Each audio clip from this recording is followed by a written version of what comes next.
Добар ден, почитувани. Ја следите најновата Телма амбуланта.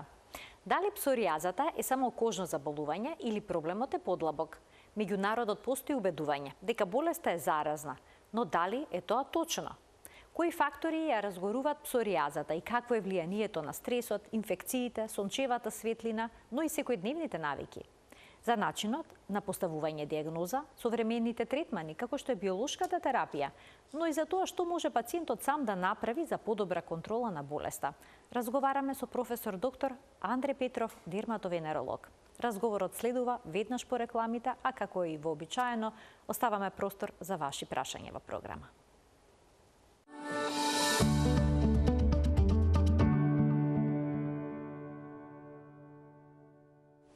Каква болест е псоријазата, ќе го прашаме професор доктор Андре Петров, дерматовенеролог во Аџибадем, Систина. Професоре, добре дојдовте во Телма амбуланта. Добар ден. Благодарам на поканата, добро ден. Псоријазата обично се манифестира како кожни промени на разни делови на телото, црвенила, лупење на кожата и слично. Па дали се работи само за кожно заболување или пак проблемот е подлабок? Псоријазата не е само кожна болест. Тоа медицината го има расчистено многу одамна. Се работи за една имунолошка болест, за заболување за автоимуна болест, каде што веќе се лоцирани и нивоата на кои тоа се случува, нешто што да речеме пред 30 години не сме го знаеле.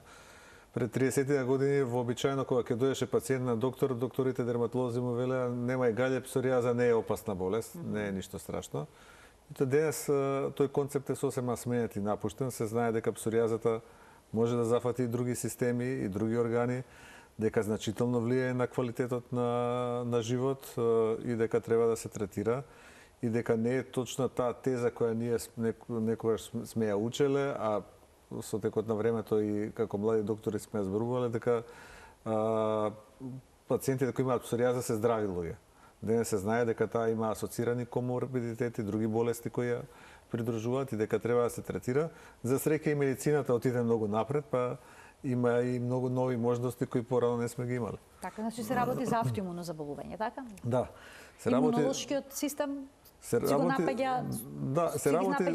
работи за автоимуно заболување кое на некој начин што е всушност псоријазата. Скратено е времето на кератинизација на клетките на епидермот или вака илустративно кажано за вашите гледачи.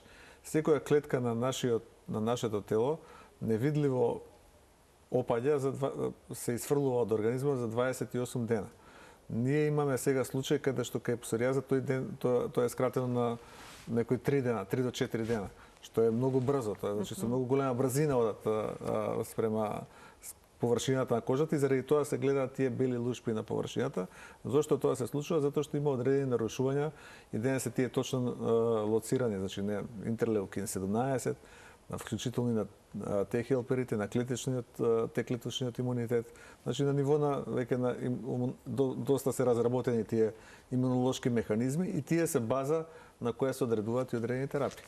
Колку често лицата што имаат псоријаза, односно кожни промени по телото, ќе забележат и проблеми со зглобовите? Па тоа знае да биде значи процентуално дел од пациентите зависи од каков тип на псоријаза прво се работи. Значи псоријаза има различни типови на псоријаза кои има посебни форми, има класичен облик на псоријаза кој вообичаено може да оди и со минимална симптоматологија.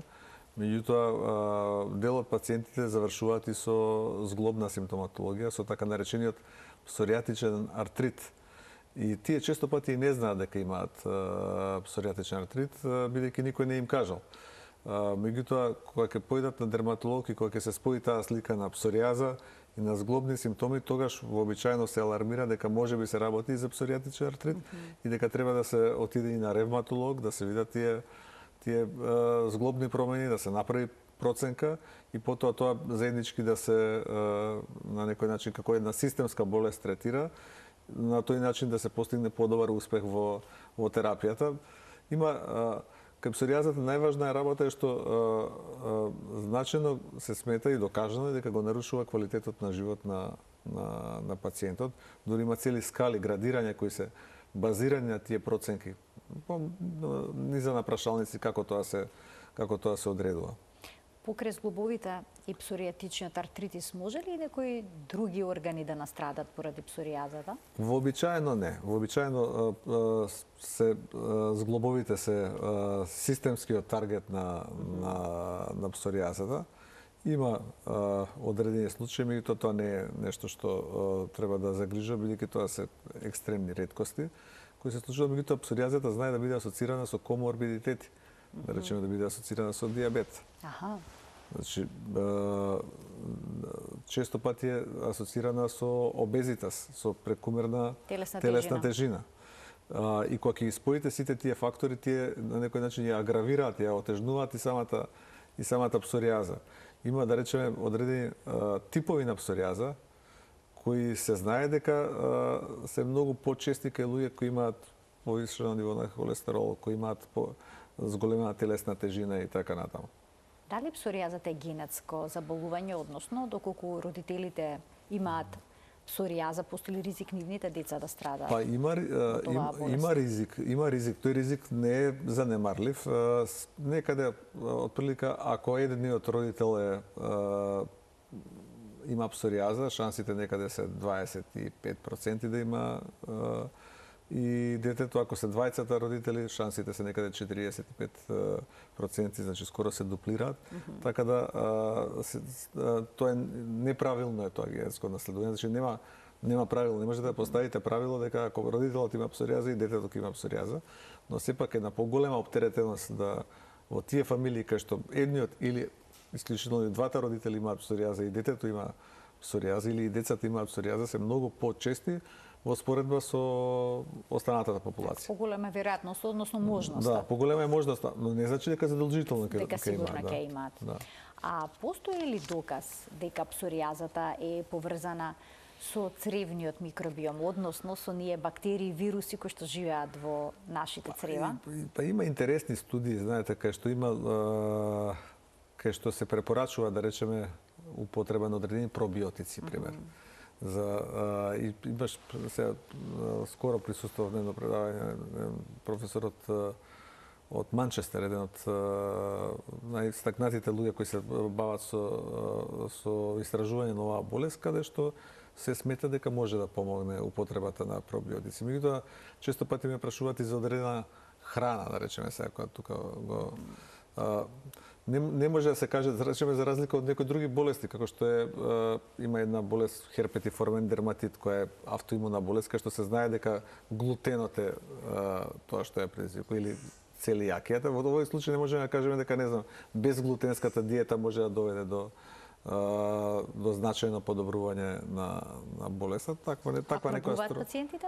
Пробуваат. Пациентите доаѓаат глутенска кето диета, сите тие режими на исхрана. Во суштина тоа не е нешто што освен глутенот кој некаде го советуваме, а кај што ги гледаме дека се поклопува со симптомите, друго нешто не им советуваме на пациентите да прават. Пациентите пробуваат затоа што денес, видете, маката на докторите што имаат образован пациент кој ќе дојде кај нив заради тоа што денес со чат GPT, со Google се е достапно и можете да имате ориентација во вашата болест многу повеќе отколку што сте можеле пред, не знам, 20 на години тоа да го имат.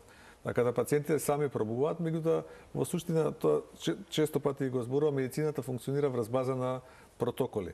Не што мислам јас или што мисли некој друг доктор, туку што како консензус докторите се договориле дека е најдобро за лекување на таа болест. Значи, да не се експериментира со диети, тоа би им советувале? Да не се експериментира со диети, затоа што диетата не е решавачкиот удар на псоријаза. Во денешно време, кај што на молекуларно и на имунолошко ниво точно знаеме што се случува и знаеме како тоа треба да се третира, други се аспектите дали имаме доволно можности ние како општество сите тие работи ги третираме како што се третираат во некои други земји. Но сепак диетата не е главниот акцент. А дали псоријазата може би е почеста кај пациенти кои што имаат некакви проблеми со цревата, например синдром на пропустливи црева?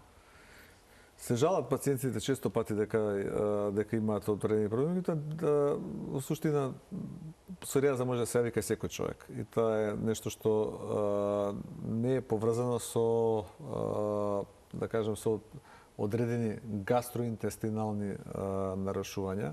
Сега знаете, кога имате една таква болест која зафаќа некаде 3% од популацијата од прилика, се прават различни истражувања, имате различни, да кажам, автори кои истражуваат и на ниво на цревна флора, како што други го истражуваат, да речеме, микробиомот и така натаму.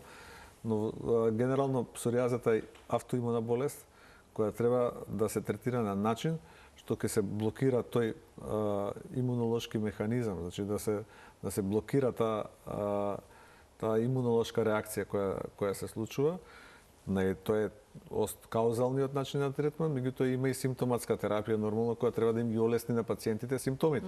Значи не значи дека само со лекови се третира. Така. Има одредени други работи кои псоријаза се многу, да кажам, прифатени уште од минатото од одредени работи. Хајде да проговориме што се може да биде тригер фактор, односно да ја разгори болеста. Што е со стресот? Или пак да речеме со стрептококна инфекција на грло? Може ли таа да доведе до Може стрептококна инфекција на грло да доведе до псоријаза? Може да доведе до псоријаза, може да доведе да ја тригерира псоријазата. Често пати, особено тоа се случува кај мали деца. Или се случува кај гутатната псоријаза, кај почетен облик на псоријаза, да се јави после ангина стрептококна на грло. И ние сме давале уште од времето антибиотици. Нема рационално објаснување зошто ги давате антибиотиците, освен дека сакате на некој начин да го ерадикација на тој фокус постоечки, хипотетички да направите. Дори сме ги праќале децата на тонзилектомија, да извадат крајници, ако често пати прават ангини и така натаму, но може било што да ја откочи таа каскада имунолошка. Може да биде стрес, што вие го спомнавте, може да биде некаде инфекција. Студено време? Студено време може, во студено време меѓутоа може да биде механичка травма врз кожата. Повреда некаде. Повреда. И има еден феномен кај псоријаза, тој се нарекува, тој е германец, она Көбнер се чита, тој е со механичка повреда на кожата се појавуваат ист тип на псоријатични промени на местото на повредата, на местото на линијата кај што човекот претрпел повреда, и заради тоа што се јавуваат ист тип на промени како што на псоријатичните промени. Така да травмата е нешто што може да предизвика механичката повреда на кожата, појава на псоријатични. А терапија со одредени лекови?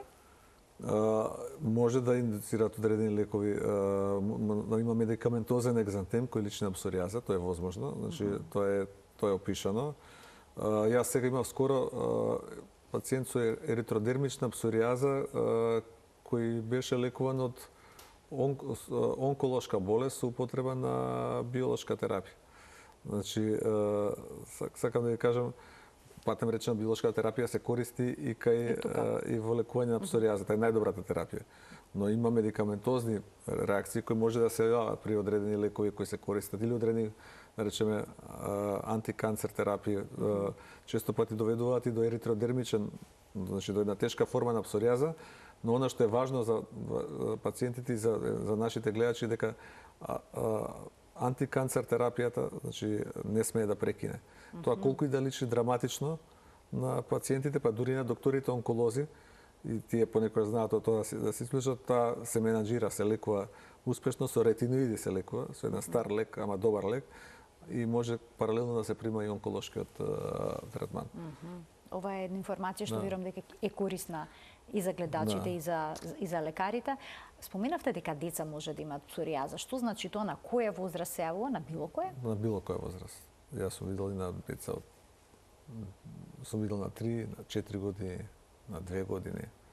Значи тоа понекогаш знае во оној што е така наречен, ние го нарекуваме непкин дерматитис или во пеленскиот дел дерматит што се јавува, да биде непрепознаена псоријаза, една инвразна псоријаза која не се јавува на типичните места на лакти и на колена, кај многу мали деца знае да се јави во тој дел.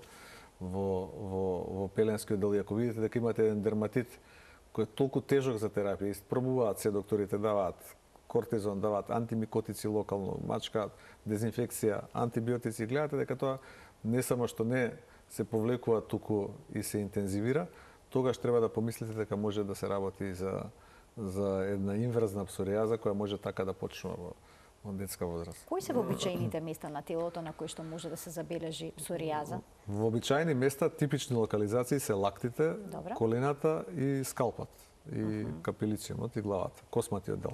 На грбот може да има? Може да има на Лумбален целото дел? тело, може да има и лумбално, меѓутоа овие се типични места, колена, лакти и скалпот се типични места, исто како што особено кај пациенти, да речеме, што имаат артрит, многу често се јавуваат псоријатични промени на ноктите. Имате промени на ноктите, ноктите се како изрешетани со дупчиња.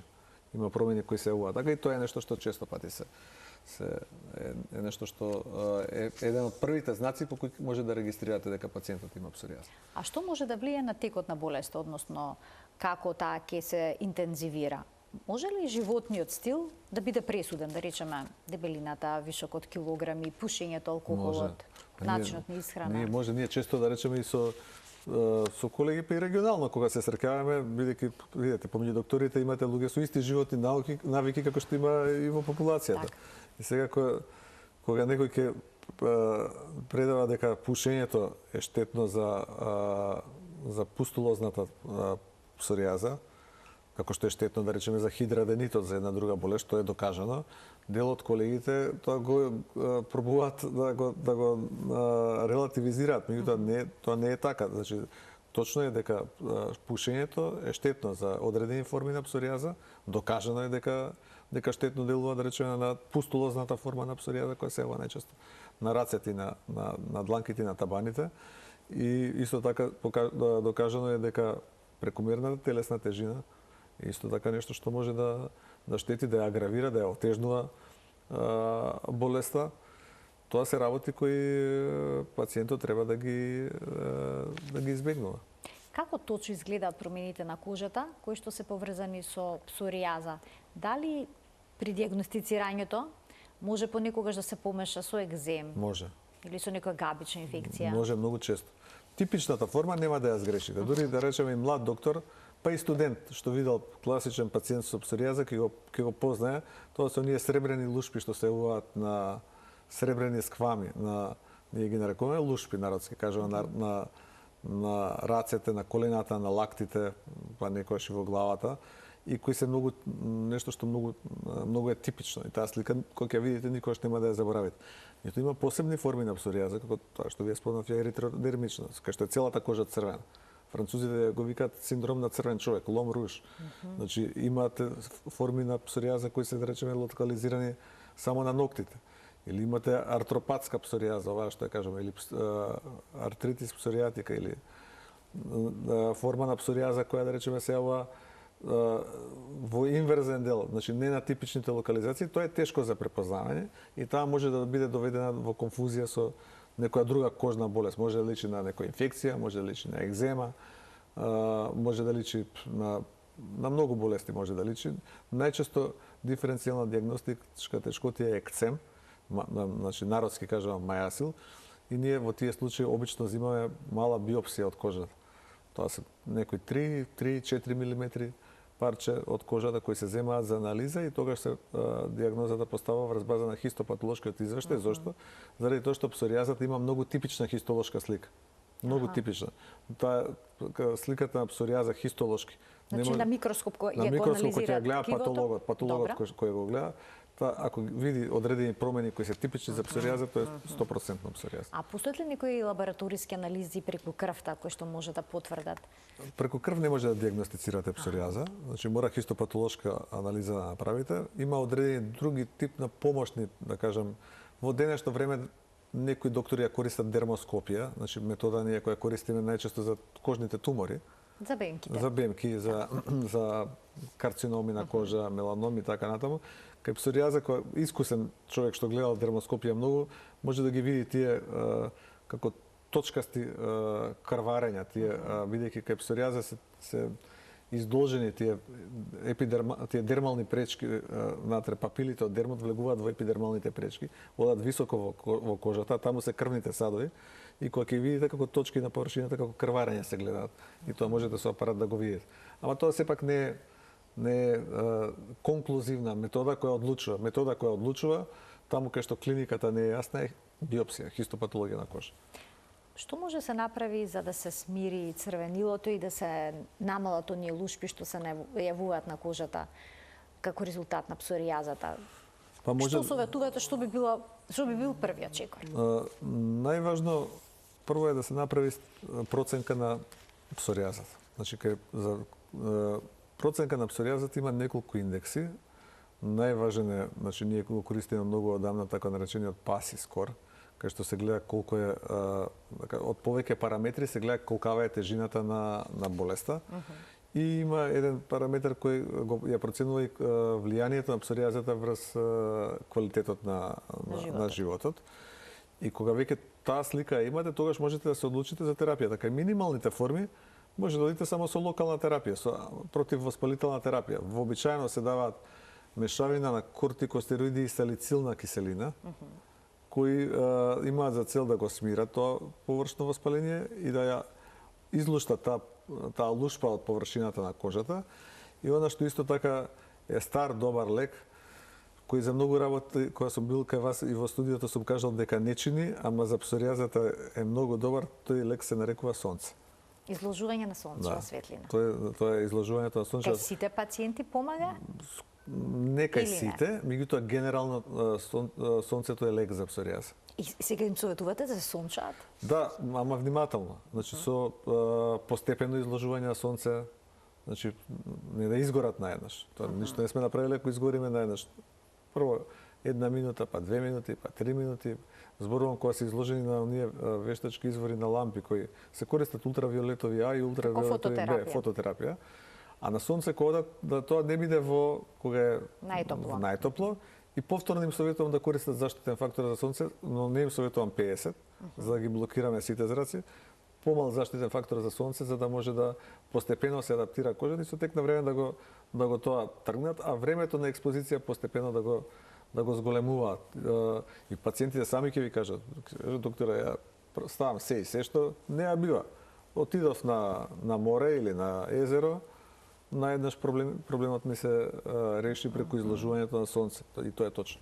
Значи во зимските денови доколку имаат можност да ги бркаат сончевите зраци. Не, има фототерапија, има специјални вештачки артифицијални извори на фототерапија кои е генерализирана псоријаза се кабини вообичаено, а кога се работи за помали зони се помали фотоемитери кои можат да делуваат на терапијата на тие промени на кожата. А како влијае топлата вода врз псоријазата? Ќе подобри или пак ќе влоши? Нема некое влијание. Чистите туширање, например, морската вода? Морската вода може да има позитивен ефект. Меѓутоа, ако ме прашате која вода од морските има најдобар ефект, тоа е водата во мртво море. Кај што има најголема концентрација на алги има.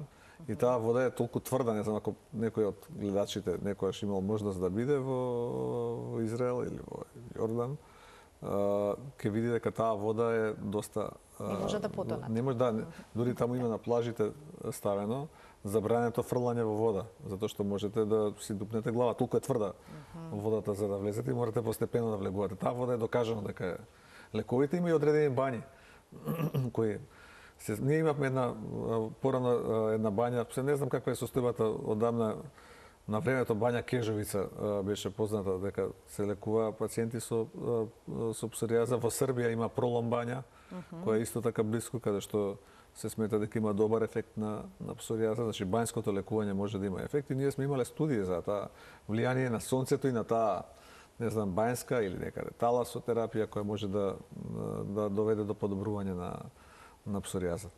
Ќе ги вклучиме гледачите.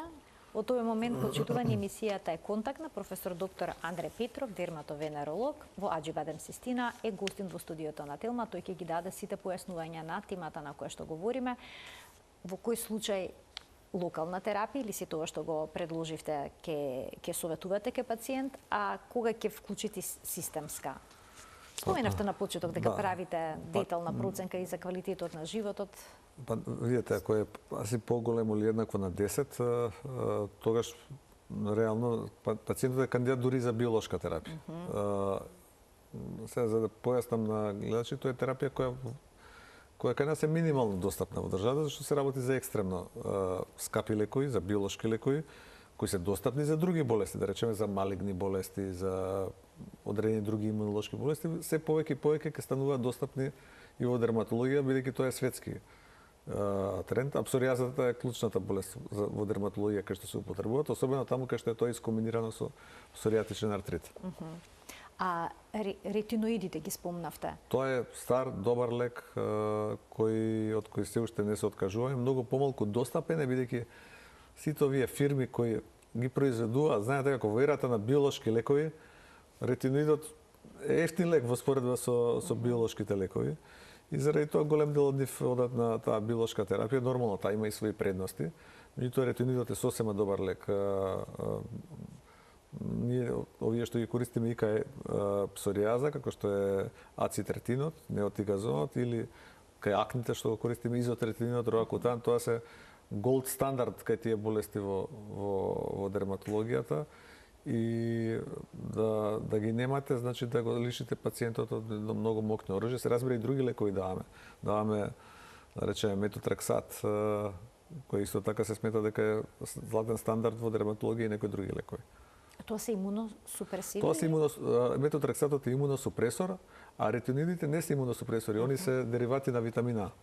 Но не се витамин А. Но не се витамин А и не се витамини и никако не смеат да се комбинираат заедно со витамин А. И се лекови кои не смеат да се пијат кај бремени жени, исто кај пациенти што имаат намера да или станат татковци или жени што имаат. мажите дури има. Да, забрена, да. Значи има ризик од долготрајна употреба на таа Не, терапија? има ризик додека го употребувате и еден месец после тоа е ризикот. Имаме гледачи, ќе ги вклучиме. Добар ден за првиот гледач во денешната Телма амбуланта. Добар ден. Ало? Во програма сте, повелете. Ало? Ве слушаме одлично. Јас се извинувам, јас имам син, Ќе ве замолам само разговорот да го следите преку слушалката, бидејќи ако следите преку телевизија има доцање на сигналот. Намалете го тонот на телевизорот и следете го разговорот преку слушалката. Го очекуваме прашањето. Повелете. Ако не, да преминеме на вториот гледач во интерес на времето. Добар ден. Добар ден. Повелете. Вака, колку големи се ефектите за псоријаза на колената и лактите со сончевата светлина ваше вечка што кажува во кабини? Докторот, поздрав до докторот и до вас, извинете, и по колку време, по колку сончења може да се добие ефектот? Така, да немате, докторе, уште некое прашање? Не, сакам само да ви добијам. Ви благодарам за вклучувањето, благодарам за прашањето, дека фототерапијата делува на кожните промени, ја олеснува, понекогаш субјективно пациенти кажуваат дека дури зглобната симптоматологија е подобра, меѓутоа таму кај што има зафаќање на зглобовите, таму треба да се даде системска терапија. Значи таму треба да се размисли за системска терапија. Дали е тоа метотрексат за кој зборевме, дали е биолошка терапија доколку може пациентот да дојде до неја. Значи тоа се опции кои се многу подобри отколку да се остава да ете така со фототерапија пробува да ги реши и тие проблеми или со овие што се нестероидни антиинфламатори за олеснување на едноставно на болката понекогаш што имаат. Пациентите кои им ја третираме доаѓа да преглед за кожна симптоматологија, да речеме за псоријаза. Има артрит кој му прави големи проблеми. Често пати ви кажуваат на сабаља од 20 станувам, не можам да се мрднам. И кога ќе почнат да ги примат лековите за псоријаза, за кожната симптоматологија, тие наеднаш стануваат свесни дека изглобната симптоматологија им е многу подобра. Така да тоа затоа кажам едно системско заболување кое вреди целосно да се гледа, да се размислува во целина. Ајде да вклучиме уште еден гледач. Добар ден. Ало? Добар Ало? ден. Добар ден. Повелете, во програма сте. Сакам да го прашам доктор. Поздрав до тебе и до докторот. Ви благодарам. Јас имам споријаза, меѓутоа лежи 2019 во болница и сега постепено се намали тоа, ама ми се појавуваат некои така како бубулички и се чешам и крв пушчам. И само ми дадова белосалик да се мачкам и лоратедин. Отико се чешам, многу имам мак. Јадеж имам. Толку. Така. Да не имате уште некој прашање, доктор, или тоа е тоа? Можам само вака да кажам дека ако пациентот има псоријаза, не значи дека не може да има и нешто друго во текот на животот, затоа што тие бубулички може да се дел од некаква пустулозна псоријаза. Сега зборуваме шпекулативно, тоа треба да се види, пациентот треба да отиде на доктор на преглед. Меѓутоа може да си некој друг тип на промени на кожата кои немаат врска со псоријаза. Околу чешањето, повторно да речеме, се смени пристапот во однос на овој симптом. Пред 30 години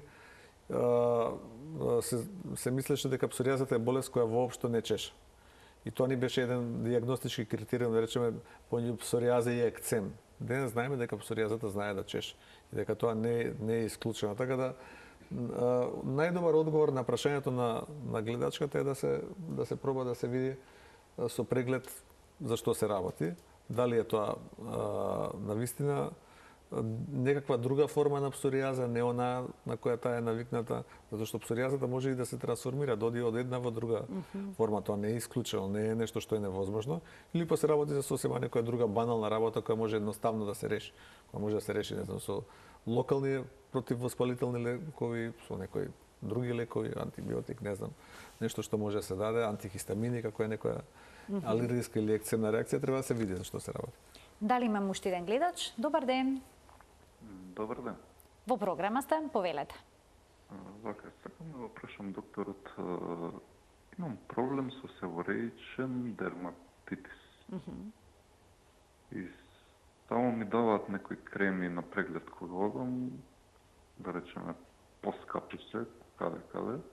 Дали има некој друго решение за тоа? Така, ви благодарам за вклучувањето во програма. Себороичниот дерматит е различна болест, иако има една форма што ние нарекуваме себориазис. Значи, тоа е една микс, комбинација помеѓу себореја и псоријаза.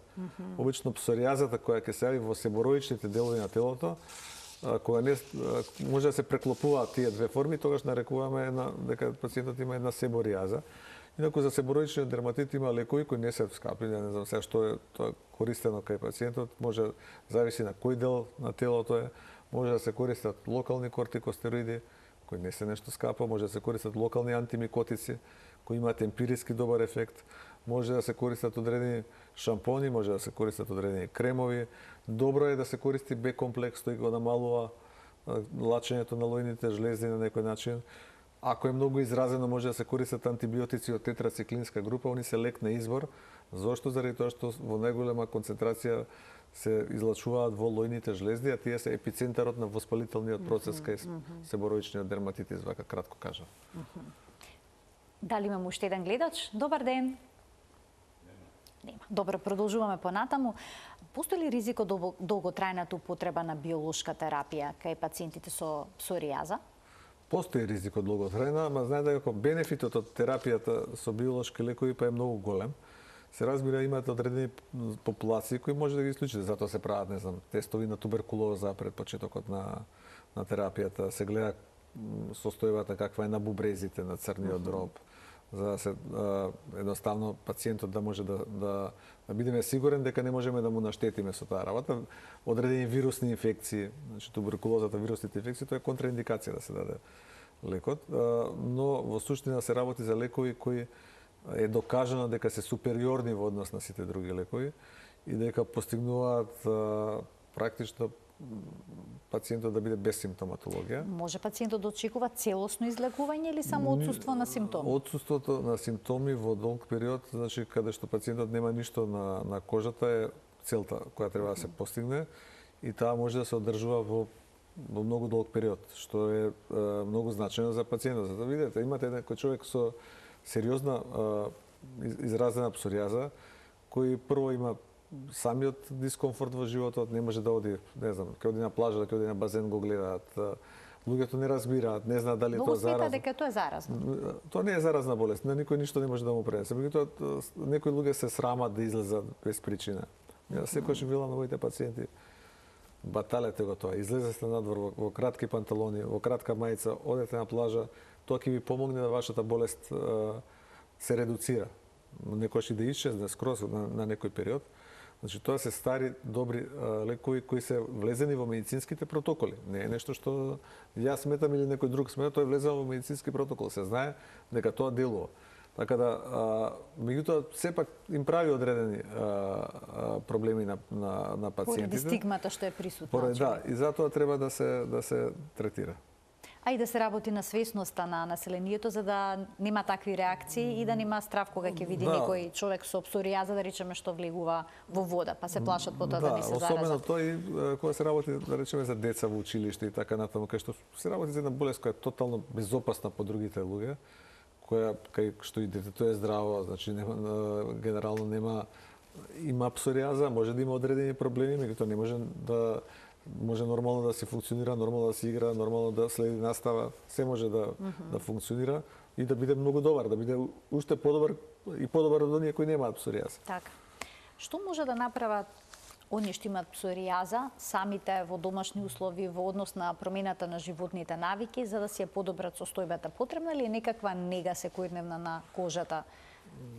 Да, како да речеме кај атопискиот дерматитис потребно се нанесуваат емолиенти. Дали тука има некакви правила? И тука помагаат, со тоа што тука веќе оние порано имаше доста се праве се употребуваа да речеме и одредени работи кои денес ради канцерогениот ефект ги избегнуваме, како што се катрански препарати кои може и купки одредени што може да се прават. Денес тоа не се употребува, забрането во голем дел од земјите, заради тоа што имаат и можни потенцијални несакани ефекти, но она што може да се прави кај пациентите покрај овие емоленти кои ги спомнавме, кои тука може да делуваат добро. Значи, темпирање на активности, особено во земја како што е Македонија, сега добро не е деновија тоа пример, пошто ностоп врне, ама генерално имаме многу сонце. Имаме многу сончеви денови. Треба да се користи сонцето максимално, тој дневен ритам треба да го користат.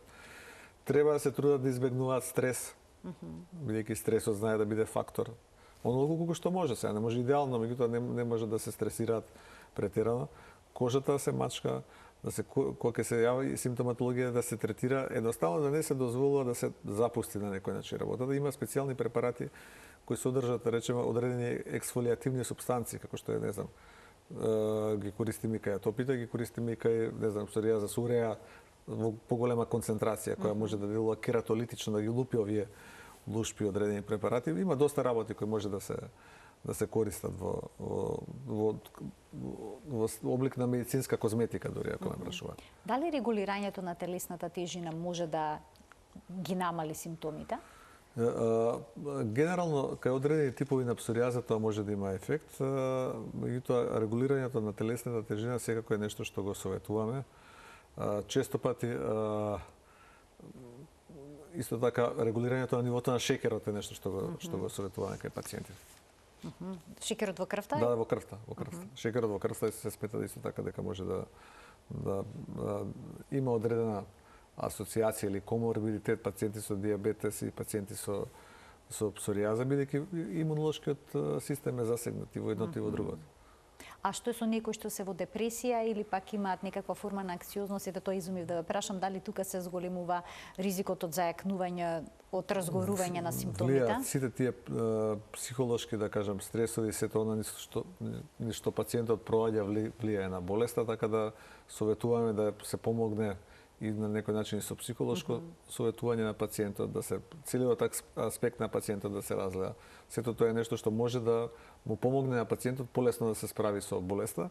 Генерално не можете ви идеално да речете да се затворите, нема да имам стрес, тоа никој од нас не може да го каже, но може да избегнувате непотребно да влегувате, да кажем, во стресни ситуации кои би можеле да ги избегнете, а знаете дека тоа може да ви влијае лошо. Колку често имате пациенти со псоријаза? Често доаѓаат пациенти. Псоријазата е 3%. Тоа е доживотна болест, така? Тоа е болест која окарактеризира? Која ние кажуваме вака на пациентот, кога ќе дое докторе, оваа болест нели не се лечи. Мојот одговор е секогаш оваа болест се лечи. Меѓутоа, она што не можам да ви кажам дека таа дефинитивно се излекува и дека никогаш нема да се појави во животот. Инаку не е точно дека не се лечи, тоа е болест која се лечи и тоа е болест која со овие можности кои денес современата медицина ги има, се лечи поуспешно отколку во претходниот период.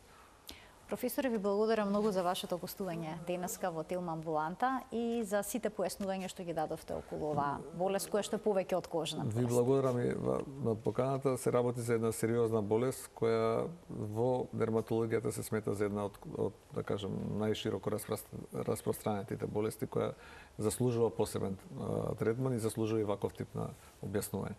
Ви благодарам уште еднаш, ким се заблагодарам и на гледачите што и денеска не следеа од самиот почеток до крај. Ви посакувам пријатен ден.